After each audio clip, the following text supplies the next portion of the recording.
Hey there, thanks for clicking. Today I'm going to make a children's picnic table.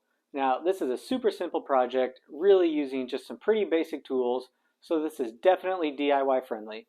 And I'm going to try to be as specific as possible with my build so that you can make one of these for yourself.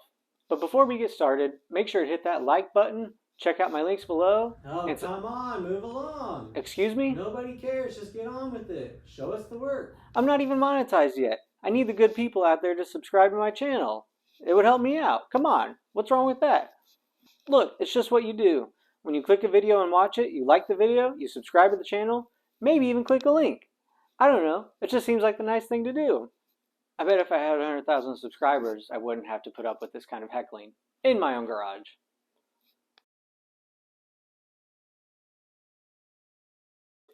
Alright, so these are the plans I'm working off of. And if you've never thought of a project, designed it, created a shopping list, went out and bought the product, all in the span of about 5 minutes so you can make a YouTube video, well, then these plans probably won't make sense to you. But if you've done those things, even if you didn't make a video about it, it makes perfect sense. Trust me. Needless to say, though, these plans probably aren't going to do a lot for you, the viewer. So I will try to be as detailed as possible while I'm making this, so that you can make one for yourself. Let's get started. Before I get started cutting, let me just tell you what I have here. These are just regular off-the-shelf select pine pieces that you can get from any big box store. You could use any sort of wood you want, but for this project, I'm just going with dimensional lumber to minimize the work and effort involved, and to keep this really DIY friendly. So I have 1x3 pieces of select pine 6 foot long each. I think you will probably need 10 or 11 of these, but you can buy them in whatever lengths you like depending on what's cheapest and what's available to you. And also if you decide to make it a little bit bigger or a little bit smaller. Just keep your proportions the same. Or if you want wider slats for the tabletop or even more narrow, it really just kind of depends. But hopefully this will be a good guide for you. So my first step is to cut my 28-inch long pieces for my bench seating and my tabletop. I'm going to need a total of 13 of these. So when you're making this cut, it's important to be extremely precise because you only get one chance at it. Here we go.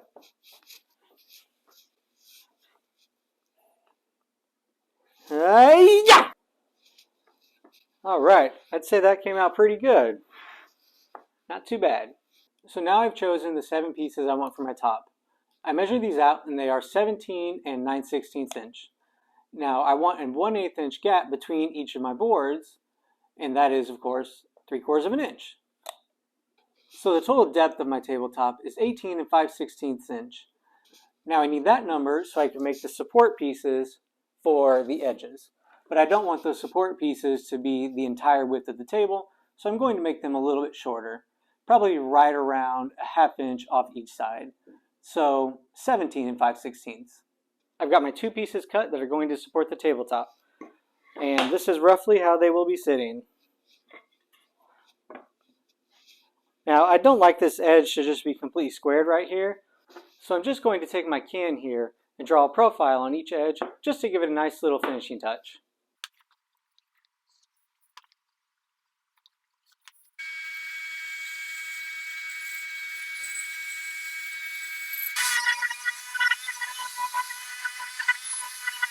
So here are those 2 pieces. Again, I cut these to 17 and 5/16. And with the rounded corner, I could have easily done that on the jigsaw if you don't have a bandsaw, or I could have just not done it at all. But if you do it, just make sure to sand this rounded edges to get rid of those blade marks. And here's how the underside will look. Coming together.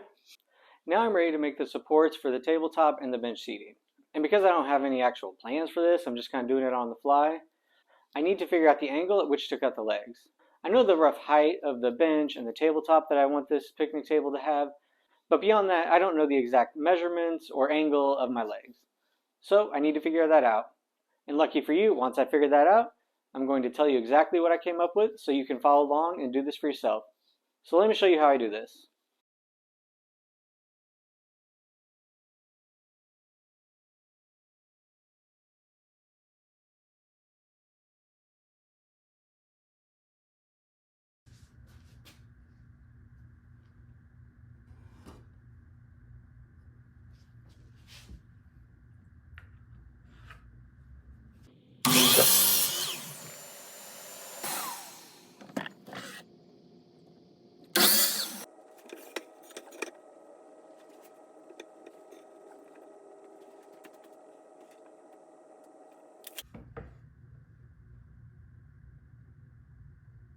Alright, let me tell you what I have here. This board here that's going to support the benches is 33 inches. The top of it, where the bench slats will be resting, is going to be 12 inches off the ground. The top of the supports, where the tabletop will be resting, is 21 inches off the ground. So the total height of my table will be 21 3/4 inches when you add in the thickness of the tabletop. These marks right here, which represent where the leg supports will attach to this skirt for the tabletop, they are each 4 7/8 inches in from the edge of this support piece. And when you're doing this, the length of these boards, which are basically the table legs, isn't really that important. What's important is the height of your table and that the table will be structurally sound. So at this point, I still don't know how long these boards are. So before I get to the length, these were cut at a 15-degree angle. And again, you just saw me mark with the pencil where I wanted this cut when I had the table set up. So I ended up cutting that at 15 degrees on the miter saw. Now for the length, which is important because if I want to make this again, or if you want to make this for yourself, it will be a lot easier if you have the exact length and that 15-degree cut, so that you can just do this without having to try to figure it all out like I did. So the length is 21 3/4 inches. And it's important to note that that is from the long end of the cut and the short end of the cut. 21 3/4 inches at 15 degrees. You cut 4 of those and you have your table legs for the beginning of your table.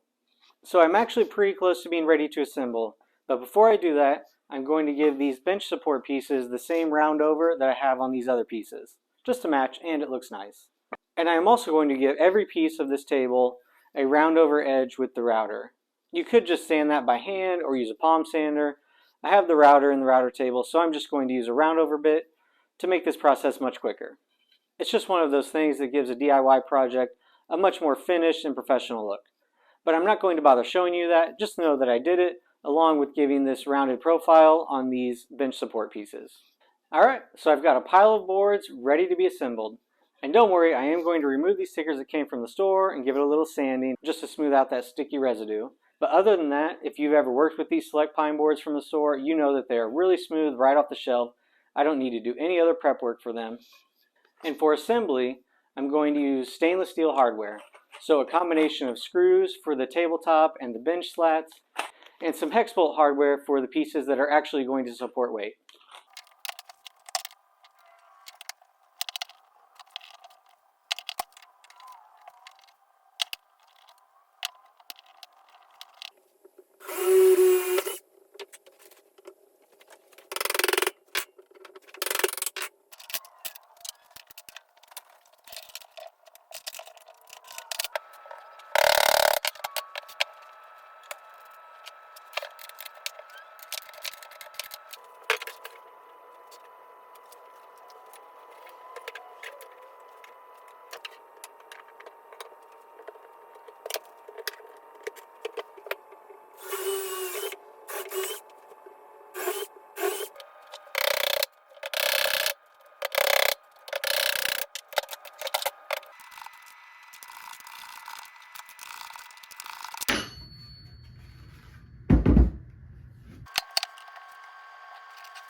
So this is a pretty easy and quick assembly.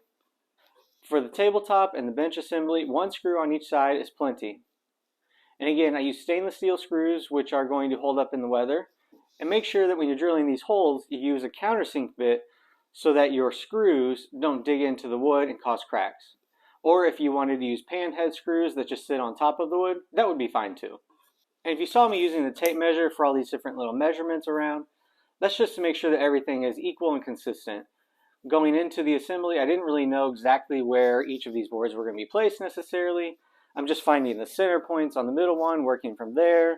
On this, I'm just finding the distance I want from the legs and how I want it to end over here so that it looks good and functions well. It was really just taking the measurements so that everything is done the same on every part. If you're going to make one of these, you don't need to worry about exactly where I place mine or anything like that. You can just sort of figure it out and make it look good for yourself. But really, the one important thing that you do want to make sure is that this center piece is centered over this table skirt. But you do need to make sure that these table legs are the same on both sides, so before you completely tighten down your bolts, put them next to each other and make sure that these spreads and the angles are exactly identical. And like I said, this piece right here is 12 inches off the ground. So from there, you can just lay it out and figure out where this piece is going to be in relation to these table legs so that it's level across the whole table. And one more piece that I did not take a measurement for on you earlier is this cross support piece in the middle. I didn't know what it was going to be until I started assembling the table. And the length of this piece is the distance between these two pieces that support the table legs, which for me came out to 25 1/4. So I know that everything's going to be square once these are 25 1/4 on each side. And then I make this piece 25 1/4, and then I know that these support pieces on the legs are also going to be square with the tabletop. So I hope I've explained this well enough and provided you enough information about the pieces, their sizes, the angles, their locations relative to each other, so that you can make one of these for yourself. I already tested this out even though I haven't finished it yet, and the kids absolutely loved it. Of course, they also took 2 seconds to get it dirty with a stain or two that I had to sand out, but that's why we're going to finish it and protect it. So for finishing, I'm going to use this spray spar urethane formulated for outdoor finishes. This is a film forming finish, so depending on your use, that will really determine how long it lasts. The sunlight really does damage to these finishes and really starts to break them apart. So if your table is going to have a lot of sun exposure, you might want to consider a stain or a paint or an oil-based finish, something that's not going to have a film forming finish, because although it's still not going to last all that long with the sun exposure, it is much easier to refinish and apply more coats over the years than if you have a film forming finish that has to be sanded off. I recently did some Adirondack chairs and a cedar bench. Both of those you can see here somewhere. And for those, I used the General Finishes Penetrating Outdoor Oil. And that's a really simple finish, so make sure to check out those videos to see how I did that and how they came out. It might be a good comparison for you. If your project's going to have a lot of sun exposure, you might consider a stain or an oil-based finish or even paint. And paint is going to by far have the longest lasting protection for your project. But I tend to prefer the look of the wood. And my bench is going to be in the shade almost all the time. So I'm pretty confident in using this film forming finish. I'm just going to follow the instructions. I'll probably end up doing 4 coats.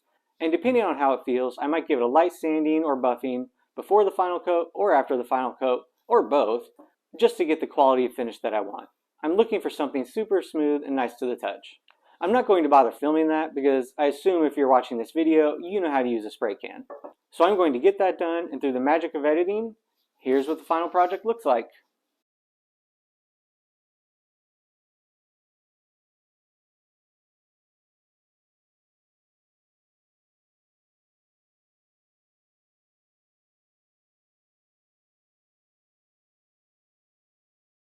Well, there you have it.